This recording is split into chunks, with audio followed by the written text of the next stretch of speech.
Salut à tous et bienvenue dans votre émission 100% prono pour évoquer la très belle réunion qui nous est proposée ce dimanche sur l'hippodrome de Paris-Vincennes. 10 courses au programme. Vous le voyez sur votre écran. Cédric Bloquet, que l'on salue, travaille depuis très tôt ce matin sur les 10 courses qui composent cette belle réunion dominicale. Il y a du pain sur la planche. Salut Cédric. Bonjour Sébastien, bonjour à tous. Oui, une très belle réunion, mais avec des courses de groupe qui sont très ouvertes, comme on va pouvoir le voir après. On va commencer tout de suite cette belle réunion avec la première, programmée aux alentours de 13h23. Il s'agit du prix de Briard, une course réservée aux concurrents français, mais également aux chevaux européens. Et parmi ceux-là, on va retrouver un cheval que tu as probablement mis très haut dans ton prono. C'est le numéro 6, Cobra Killer Gare. Oui, exactement. C'est le logique favori de la course. Il reste sur 6 victoires. Alors certes, la dernière fois, il a gagné moins facilement que d'habitude, mais il faut savoir qu'il faisait une rentrée ce jour-là. Bon, puis les artifices n'ont pas été utilisés pour finir, donc il le fait quand même avec une certaine marge, même si l'écart n'était pas très important. D'ailleurs, Éric Bondeau est très bien armé dans cette épreuve, parce que j'ai placé en deuxième position un autre de ses pensionnaires, le 14 Bitcoin Dark, qui vient certes d'être devancé par le numéro 12, Carlo Fortefonte. Mais ce jour-là, Carlo Fortefonte était déféré des 4 pieds. Ça ne va pas être le cas cette fois-ci. Donc, je fais confiance à Éric Raffin pour prendre sa revanche sur ce numéro 12. Mais c'est seulement pour la deuxième place, car le numéro 6, Cobra Killer Bar, semble vraiment difficile à battre. 12 concurrents âgés de 4 ans sont au départ de la deuxième course, le prix Jules Lepentier, 2850 mètres à parcourir, un seul et unique poteau de départ. Une course de bon niveau, avec des chevaux que les parieurs qui suivent assidûment ce meeting d'hiver 2024-2025 ont déjà eu l'occasion de voir à l'œuvre. Course intéressante, mais course assez ouverte. Ouais, c'est un bon lot avec des 4 ans qui se situent juste en dessous des meilleurs de la génération. Mais par contre, c'est très ouvert, beaucoup de possibilités. À part l'As Compagnie Vincent qui fait une rentrée, on ne peut pas en rien pour les places. J'ai accordé ma préférence au numéro 9 Carambar, comme c'était déjà le cas dans l'Open des régions des 4 ans. Ce jour-là, il rendait 25 mètres. Il a été très malheureux. Il a pu s'exprimer qu'à ligne droite avant de fournir un bel effort final. Auparavant, il s'était imposé sur ce genre de parcours. Donc, je renouvelle ma confiance. Et en deuxième position, j'ai placé le 10 Kémia Duchesne. Alors, c'est l'éternelle note, mais je pense qu'elle va pas être toujours malheureuse. Là, cette fois-ci, c'est vraiment un bel engagement fermé au gain. Je pense que Paul Ploquin va s'appliquer pour pas être trop loin dans le parcours et elle mériterait d'en gagner une belle cet hiver. On enchaîne, Cédric, avec la troisième, le premier des 3 groupes 1 de cette réunion sur l'hippodrome de Vincennes, le prix de Vincennes, justement, qui, comme le veut la tradition, sacre le meilleur trotteur sous la selle âgé de 3 ans, la distance classique, les 2700 mètres de la grande piste, et de très bons chevaux au départ, avec dans cette génération un cheval qui semble avoir, en tout cas récemment, pris le leadership, c'est le numéro 9, Lionheart. Ouais, 3 courses auto-montées, 3 victoires. On ne connaît pas ses limites. D'ailleurs, il est également très doué à la clé, comme il a pu le prouver en début de meeting. C'est le logique favori. S'il fait sa course, je ne vois pas trop comment il va être battu. Par contre, pour la deuxième place, fallait hésiter avec Lexit Banville, Little Aurélie et également Lucky Jackson. Et finalement, j'ai jeté mon dévolu sur le 15 Exit Banville. Elle aura du prix d'essai. Elle va être plaquée des 4 pieds pour la première fois et elle vient de se préparer à la clé en vue de cette course. Parce que le numéro 13 Lucky Jackson, j'ai trouvé un peu léger d'allure la dernière fois sur un demi 100 mètres. Alors certes, l'allure sélective va certainement le servir, mais à voir s'il va confirmer dans cette spécialité. La quatrième épreuve du programme, c'est le Quintet Plus, le prix de Châteaudun, rebaptisé prix Jean Dumouche. Là, on retrouve des concurrents extrêmement expérimentés. Ils sont âgés de 5 à 10 ans.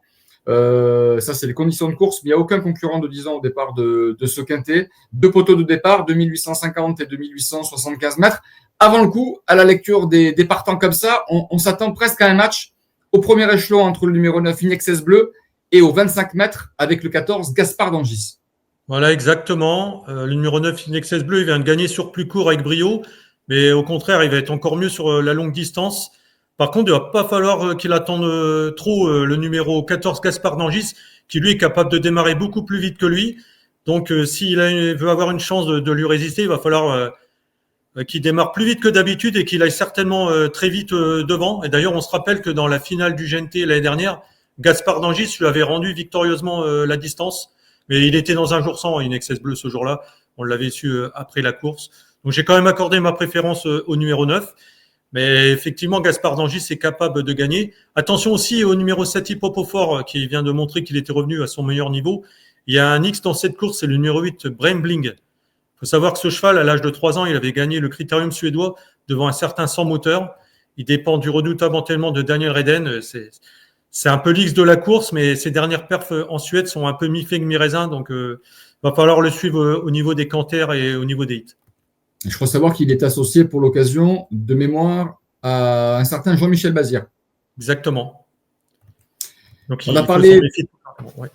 Exactement, on a parlé il y a quelques minutes du prix de Vincennes. Désormais, le deuxième des 3 groupes 1 programmés dans la spécialité du Trot-Monté, c'est le prix Bilibili, qui est réservé aux concurrents âgés de 5 ans. Celui ou celle qui l'emportera disposera d'un ticket pour aller participer au prix de Cornulier, qui va se disputer, comme vous le savez tous, au mois de janvier sur la cendrée parisienne. Là encore, un lot de très très grande qualité.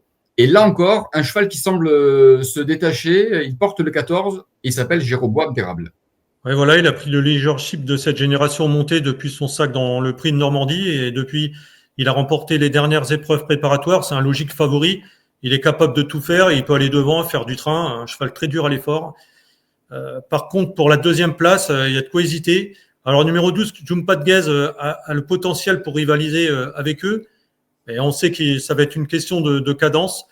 Elle vient de gagner très bien 2 reprises à la clé. Je l'ai préféré au numéro 11, June, que je préfère un peu sur 2100 mètres. Sans doute un petit peu moins de classe, mais peut-être plus sur qu'elle. Donc, ça va être une question je le répète, d'allure au niveau pour Jumpa de Guez. Allez, si vous cherchez une grosse surprise dans cette course, mettez une petite pièce sur le 4, Jamaïca Fedo. Une jument qui avait laissé entrevoir beaucoup de moyens au Trot-Monté. Elle a peut-être repris un petit peu de fraîcheur. Et je pense qu'elle est capable de faire afficher une grosse cote. C'est une possibilité. Ouais, et pour le multi, moi je dirais aussi le numéro 5, Jezabel B, qui a d'ailleurs déjà couru contre Jamaica Fedo. Elle va être allégée cette fois-ci, donc attention, c'est une jument également de qualité. Aux alentours de 16h25, la 6e, Cédric, on a déjà attaqué la deuxième partie de tableau de cette réunion avec le prix général du Pommeau. Cette fois, c'est le trot attelé qui nous est proposé avec une course européenne de 1850 mètres à parcourir, des mâles et des femelles âgés de 5 ans, course ouverte aux concurrents étrangers. Ton choix, c'est la France ou ce sont les concurrents étrangers? Alors, une concurrente étrangère, mais entraînée par Jean-Michel Bazir. C'est le numéro 3, Destiny d'Hippojo, qui vient de jouer de malchance sur plus court. Alors, aïe. C'est vrai que ça s'est mal passé ce jour-là. Ah oui, ce jour-là, ouais, c'était un cauchemar pour ses joueurs, surtout à la place, puisqu'elle a fini 4e tout près. Et donc, il a confié dans sa rubrique qu'elle était certainement meilleure sur 2100 mètres, mais par le passé, elle avait déjà gagné sur les parcours de tenue. En fait, je l'ai préféré au 15 Gisou des Temps. Pourquoi? Alors, certes, le Hongre, il n'a rien eu enlevé, je pense, en qualité, mais il est un peu moins à l'aise corde à gauche, je veux dire. Et surtout, sur une pointe de vitesse, il va avoir une snipeuse dans son dos et il va avoir du mal à lui résister. Je pense que Jean-Michel Bazir connaît très bien son adversaire. Il va essayer de le pister. Et sur une pointe de vitesse, ça va être dur de lui résister. On parlait tout à l'heure du prix Bilibili comme d'une épreuve qualificative au Cornulier. Il y en a une autre, dimanche à Vincennes, c'est le prix Jack de Bellouet. Et là, on a affaire à nouveau à un très très bon lot. La génération des 4 ans. On en parlait ce matin à Cédric en conférence de rédaction. On a du mal à trouver dans cette génération celui qui est capable, ou celle d'ailleurs, qui est capable de maintenir un niveau de performance assez régulier sur la durée. Ce qui fait que ça rend cette épreuve finalement assez ouverte. Ouais, d'ailleurs, on peut faire la même remarque à la clé. C'est une génération où il y a souvent un vainqueur différent. Alors, j'ai longtemps hésité, puis finalement, j'ai quand même pris le 13 Kit Kat, qui va être monté par Éric Raffin pour la première fois, car Mathieu Mottier est retenu sur Caviarissime, son pensionnaire. Maintenant, Kit Kat, il lui arrive parfois de décevoir, et on sait que c'est le plus titré dans cette génération. J'ai légèrement préféré au numéro 12, Kelly de Banville, qui n'a certainement rien à lui envier en qualité, mais Kelly de Banville, elle démarre souvent lentement et parfois elle a des petits problèmes d'allure. Donc je pense que le 13 est certainement un peu plus sur qu'elle, mais bon, attention au numéro aussi 8, Caverissime, et au numéro 10, Califlandia aussi. Califlandia, c'est un cheval de qualité. Il vient de se préparer à la clé dans cette perspective. La huitième, le prix Albert Rayon. Des femelles de 3 ans sont au départ sur les 2100 mètres de la grande piste, un groupe 3. Course intéressante, une belle épreuve avec des pouliches qui sont promises pour la plupart à un bel avenir. Mais là encore, on a affaire à une course assez indécise. J'ai l'impression que dans ce groupe 3, il y a pas mal de pouliches qui se tiennent d'assez près. Numéro 3, Louve de Rêve d'Or vient de finir deuxième d'une bonne jument à Thierry Duval d'Estaing, d'une Abella Dohama. Elle mériterait de remporter sa course. D'ailleurs, auparavant, elle s'était bien comportée au niveau groupe. Là, a priori, tous les feux sont au vert avec le numéro 3, Plaqué et Kiri Crafin à son sulky. Et j'ai hésité pour la deuxième place entre le 5 Louche Life et le l'As Love Letter. Le Louche Life, j'ai regardé sa course en Italie dans le Orsi Mangeli Fili. Elle aurait certainement résisté à ses rivales ce jour-là. Et elle a déjà battu à plusieurs reprises Love Letter. Elle sera sur son parcours de prédilection. Donc, petite préférence pour la deuxième place pour ce numéro 5. Les meilleures pouliches de 2 ans vont croiser le fer dans la 9e et avant-dernière épreuve. Le prix 1 de mai, 2700 mètres à parcourir. Des pouliches, pour certaines, qui sont invaincues en compétition et qui vont voir leur invincibilité s'arrêter ce dimanche, puisque parmi elles, Marion Datou, le numéro 12, et Mazina de Tillard formeront sans doute quelques-unes des favorites de cette épreuve, Cédric. Ouais, donc Marion Datou, une jument superbement bien née, une sœur de Crack Tamatou, Gunia, Iridan, que des chevaux classiques. On connaît pas trop ses limites. Bon, après, la dernière fois, elle a été devant, personne l'a attaquée. C'est un peu une fausse course, mais bon, pour l'instant, elle a battu tout ce qu'on lui a demandé de battre. Mais le numéro 11, Misty Green, qui a été drivé sagement la dernière fois, a fini dans une très belle action. Elle serait peut-être capable de lui donner une superbe réplique pour leur début sur la grande piste. Donc, deux logiques favorites. Je pense que le numéro 10, Massina Tillard, est un peu en dessous d'elle en qualité. En plus, il faut savoir qu'elle a connu des petits soucis comme Thierry Duval d'Estaing la confie à nos reporters sur les pistes. Donc, deux logiques favoris, le 12 et le 11. C'est pas facile de faire un choix entre elles. Ce sera sans doute pas facile de faire un choix non plus, Cédric, dans la dernière course du programme, le prix d'Arfleur. On va retrouver là un lot assez homogène des concurrents de 5 ans. Ils sont 16 au départ, 2700 mètres à parcourir et simplement 15 000 € d'écart au niveau des gains entre le moins riche et le plus riche. Ouais, un cheval perfectible. Arnaud Hubert se fait plaisir avec son pensionnaire, c'est le numéro 13, Juste Coué. Un bon cheval que je vous conseille de suivre. Si c'est pas pour dimanche, il va gagner à Vincennes à coup sûr. Il a certainement été préparé pour cette course après une bonne rentrée, comme le numéro 14, Gennaro Gemma, qui a couru dans la même course la dernière fois. En vue de cette épreuve, il va être cette fois-ci déféré des 4 pieds. Alors ce numéro 14, c'est un cheval de tenue, il est capable de partir de loin. Il y avait aussi le numéro 5, Jupiter de Mézy, qu'on avait vu gagner il y a quelques mois sur l'hippodrome d'Anguin, mais c'était un lot inférieur, donc je l'ai placé en 3e position.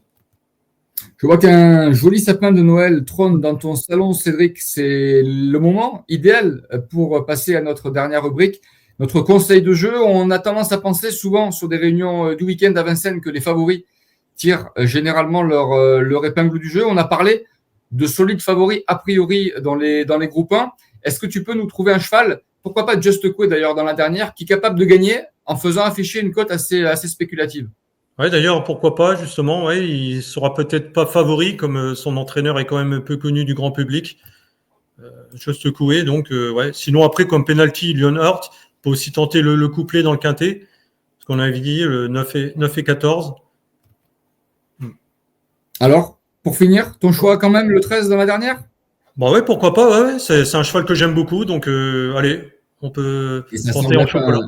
Un pari spéculatif. Merci beaucoup, Cédric, pour ton analyse approfondie de l'étude de ce beau plateau proposé dimanche à Vincennes. Merci à vous de nous avoir suivis. On remercie également Manon du côté de la régie et on vous dit à très bientôt pour une nouvelle émission. Merci à tous.